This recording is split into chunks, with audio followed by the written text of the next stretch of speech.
Good afternoon everyone. Nakalabas na naman tayo ngayon sa Lungga. Nandito ako ngayon sa seaside. At ang oras is 1:10 PM Kuwait time. So, ayan. Dito lang lagi yung tambayan ko. Kasi wala tayong pera na pang shopping.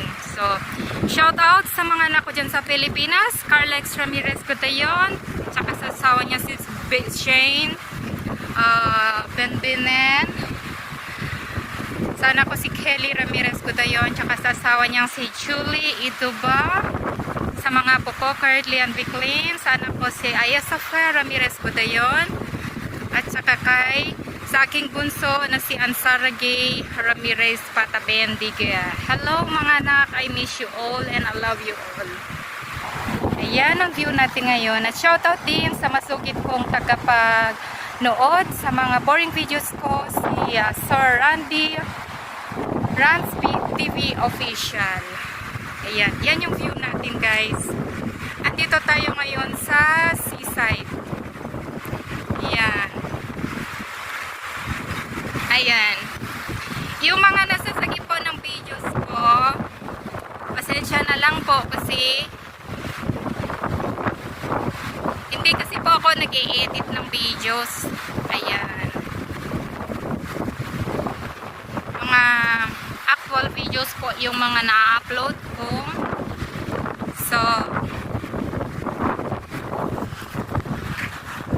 salamat din sa mga bago kong mga followers. Thank you very much guys sa panonood sa mga boring videos ko. Naway patuloy niyo akong suportahan. Ayan ang view natin. Nandito ako ngayon sa may dagat. Dito lang po yung tambayan ko tuwing naglalabas ako kay wala tayong budget na pupunta sa mga department stores. Ayan.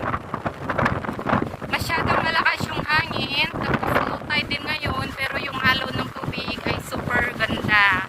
Kasing ganda at kasing gwapo ng mga masugid kong tagapanood. Pero na lang ako kasi wala na extra.